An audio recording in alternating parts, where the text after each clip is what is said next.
بسم اللہ الرحمن الرحیم۔ سیدنا عبداللہ ابن مسعود رضی اللہ تعالیٰ عنہ سے روایت ہے کہ رسول اللہ صلی اللہ علیہ وسلم نے فرمایا، قیامت کے دن سب سے پہلے لوگوں میں خون کا فیصلہ کیا جائے گا۔ سیدنا عبداللہ ابن مسعود رضی اللہ تعالیٰ عنہ سے روایت ہے کہ رسول اللہ صلی اللہ علیہ وسلم نے فرمایا، جب کوئی خون ظلم سے ہوتا ہے تو آدم علیہ السلام کے پہلے بیٹے قابیل پر ایک حصہ اس کے خون کا پڑتا ہے، یعنی گناہ کا، کیونکہ اس نے اول قتل کی راہ نکالی۔ سیدنا عمران ابن حسین رضی اللہ تعالیٰ عنہ سے روایت ہے کہ یعلا ابن منیہ رضی اللہ تعالیٰ عنہ ایک شخص سے لڑے، پھر ایک نے دوسرے کے ہاتھ کو دانت سے دبایا۔ اس نے اپنا ہاتھ کھینچا اس کے منہ سے تو اس کے دانت نکل پڑے۔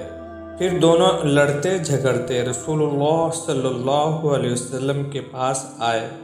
آپ علیہ السلام نے فرمایا، تم اس طرح کاٹتے ہو جیسے اونٹ کاٹتا ہے، یعنی دیت نہیں ملے گی۔ سیدنا عبداللہ ابن مسعود رضی اللہ تعالیٰ عنہ سے روایت ہے کہ رسول اللہ صلی اللہ علیہ وسلم نے فرمایا، اس مسلمان کا خون حلال نہیں جو گواہی دیتا ہے کہ اللہ کے سوا کوئی معبود نہیں اور میں اس کا پیغمبر ہوں، مگر تین باتوں میں سے کسی ایک بات پر، یا تو اس کا نکاح ہو چکا ہو اور وہ زنا کرے، یا جان کے بدلے جان یعنی کسی کا خون کرے، یا جو اپنے دین سے پھر جائے یعنی مسلمانوں کی جماعت سے الگ ہو جائے۔ سیدنا مغیرہ ابن شعبہ رضی اللہ تعالیٰ عنہ سے روایت ہے کہ ایک عورت نے اپنی سوتن کو خیمے کی لکڑی سے مار ڈالا۔ پھر یہ مقدمہ رسول اللہ صلی اللہ علیہ وسلم کے پاس لایا گیا۔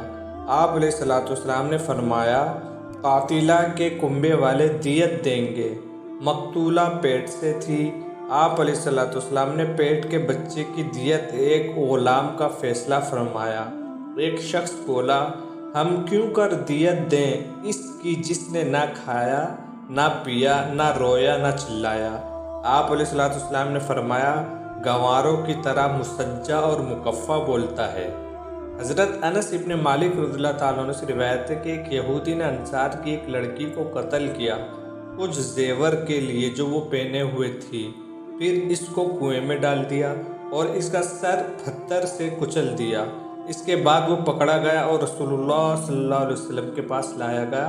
آپ علیہ السلام نے حکم دیا اس کو پتھر مارنے کا مرنے تک، اور وہ پتھروں سے مارا گیا یہاں تک کہ وہ مر گیا۔